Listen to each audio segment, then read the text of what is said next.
ಸುದ್ದಿ ಏನಂತ ನೋಡ್ತಾ ಹೋಗೋದಾದ್ರೆ ಬೆಂಗಳೂರು ಮೆಟ್ರೋ ಕೂಡ ಡೆಲ್ಲಿ ಮೆಟ್ರೋದಂತೆ ಆಗ್ತಾ ಇದೆಯಾ ಅನ್ನುವಂತಹ ಪ್ರಶ್ನೆ ಮೂಡ್ತಾ ಇದೆ. ಈ ಉತ್ತರ ಭಾರತದವರೇ ಅಂದರೆ ಈ ಮೆಟ್ರೋಗಳನ್ನು ಕರೆಕ್ಟಾಗಿ ಯೂಸ್ ಮಾಡ್ತಾ ಇಲ್ಲ. ಯಾರೋ ಒಬ್ಬ ಪಾನ್ ಪರಾಕ ತಿಂದು ಉಗುಳಿದ್ದ, ಅವನ್ನ ಬಿಟ್ಟು ಯಾರೋ ಒಬ್ಬ ಮಹಿಳೆ ಪಾಪ ಊಟ ಮಾಡಬೇಕಾದ್ರೆ ಅವರಿಗೆ 500 ರೂಪಾಯಿ 600 ರೂಪಾಯಿ ದಂಡ ಹಾಕಿ ಇದೇ BMRC ಅಲ್ಲಿ ಕಳುಹಿಸಿತ್ತು. ಪಾನ್ ಪರಾಕ ತಿಂದವನ್ನ ಬಿಡ್ತಾರೆ BMRC ನಮ್ಮ ಮೆಟ್ರೋದವರು, ಯಾರೋ ಒಬ್ಬ ಊಟ ಮಾಡಿದವರಿಗೆ ದಂಡವನ್ನು ಹಾಕ್ತಾರೆ.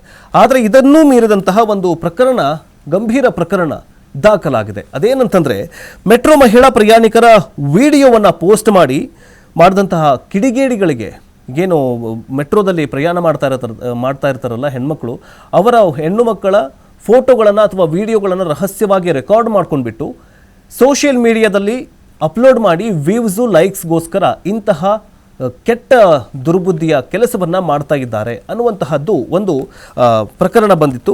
ಸೊ ಈ ಕಿಡಿಗೇಡಿಯ ಪತ್ತೆಗೆ ಪೊಲೀಸರು ಶೋಧ ಕಾರ್ಯ ನಡೆಸಿದ್ದಾರೆ.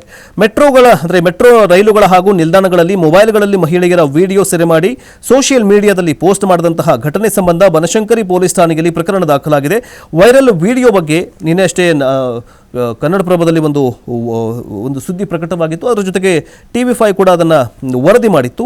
ನೆಟ್ಟಿಗರು ಹಾಗೂ ಸಾರ್ವಜನಿಕರ ವಲಯದಲ್ಲಿ ಈ ಕಿಡಿಗೇಡಿ ಕೃತ್ಯಕ್ಕೆ ತೀವ್ರ ವಿರೋಧ ವ್ಯಕ್ತವಾಗಿತ್ತು. ಇದರ ಬೆನ್ನಲ್ಲೇ ಬನಶಂಕರಿ ಪೊಲೀಸ್ ಠಾಣಾ ಪೊಲೀಸರು ಮೆಟ್ರೋ ಚಿಕ್ಸ್ ಅನ್ನುವಂತಹ ಇನ್ಸ್ಟಾಗ್ರಾಮ್ ಖಾತೆಯ ವಿರುದ್ಧ ಸ್ವಯಂ ಪ್ರೇರಿತ ಪ್ರಕರಣವನ್ನು ದಾಖಲಿಸಿಕೊಂಡಿದ್ದಾರೆ. ವಿಡಿಯೋ ಪೋಸ್ಟ್ ಮಾಡಿದ್ದ ಕಿಡಿಗೇಡಿಯ ಪತ್ತೆಗೆ ತನಿಖೆ ಆರಂಭವಾಗಿದೆ. ದೂರಿನಲ್ಲಿ ಏನಿದೆ ಅಂತಂದ್ರೆ, ಬನಶಂಕರಿ ಪೊಲೀಸ್ ಠಾಣೆಯ PSI ಶಿವಶಂಕರ್ ಈ ಸಂಬಂಧ ದೂರನ್ನ ನೀಡಿದ್ದಾರೆ. ಮೇ 5ರಂದು ಸಂಜೆ ಸಾಮಾಜಿಕ ಜಾಲತಾಣ ವೀಕ್ಷಣೆ ಮಾಡುವಂತಹ ಸಂದರ್ಭದಲ್ಲಿ ಇನ್ಸ್ಟಾಗ್ರಾಮ್ ಆ್ಯಪ್ನಲ್ಲಿ ಮೆಟ್ರೋ ಚಿಕ್ಸ್ ಅನ್ನುವಂತಹ ಖಾತೆಯಲ್ಲಿ ಮೆಟ್ರೋ ಚಿಕ್ಸ್ ಅನ್ನುವಂತಹ ಖಾತೆ 5,000 ಜನ ಕಿಡಿಗೇಡಿಗಳು ಅದನ್ನು ಫಾಲೋ ಮಾಡ್ತಾ ಇದ್ದಾರೆ. ಅಲ್ಲೇನಾಗುತ್ತೆ ಅಂತಂದರೆ, ಈ ಥರನಾಗಿ ಪಾಪ ಹೆಣ್ಮಕ್ಳು ತಮ್ಮ ಪಾಡಿಗೆ ಮೊಬೈಲ್ ನೋಡಿಕೊಂಡು ಅಥವಾ ಯಾರ ಜೊತೆ ಆದರೂ ಮಾತಾಡಿಕೊಂಡು ಕೂತಿರ್ತಾರೆ.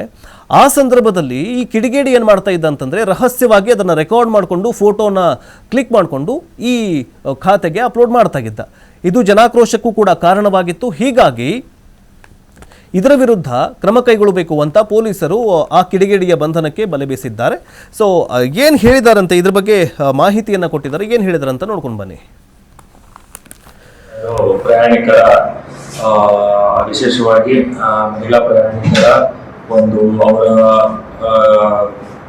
ಗೊತ್ತಾಗಲಾದ ಹಾಗೆ ಅವರ ಒಂದು ಚಿತ್ರೀಕರಣ ಮಾಡಿ ಆ ಫೋಟೋಗಳು ಮತ್ತು ವಿಡಿಯೋಗಳನ್ನ ಇನ್ಸ್ಟಾಗ್ರಾಮ್ನಲ್ಲಿ ಹರಿಬಿಡುವ ಮೂಲಕ ಅಪರಾಧ ಎಸಗಿದ್ದಾರೆ ಎಂದು ನಮ್ಮ ಬನಶಂಕರಿ ಪೊಲೀಸ್ ಠಾಣೆಯಲ್ಲಿ ನಿನ್ನೆ ಪ್ರಕರಣ ದಾಖಲಾಗಿದೆ. ಪ್ರಕರಣ ವಾಯರಿಸಮ್ ಹಾಗೂ ಇನ್ಫಾರ್ಮೇಶನ್ ಟೆಕ್ನಾಲಜಿ ಆ್ಯಕ್ಟ್ ಅಡಿಯಲ್ಲಿ ವಾಯರಿಸಮ್ PNS ಹಾಗೂ ಇನ್ಫಾರ್ಮೇಶನ್ ಟೆಕ್ನಾಲಜಿ ಆ್ಯಕ್ಟ್ ಅಡಿಯಲ್ಲಿ ದಾಖಲು ಮಾಡಿಕೊಳ್ಳಲಾಗಿದೆ.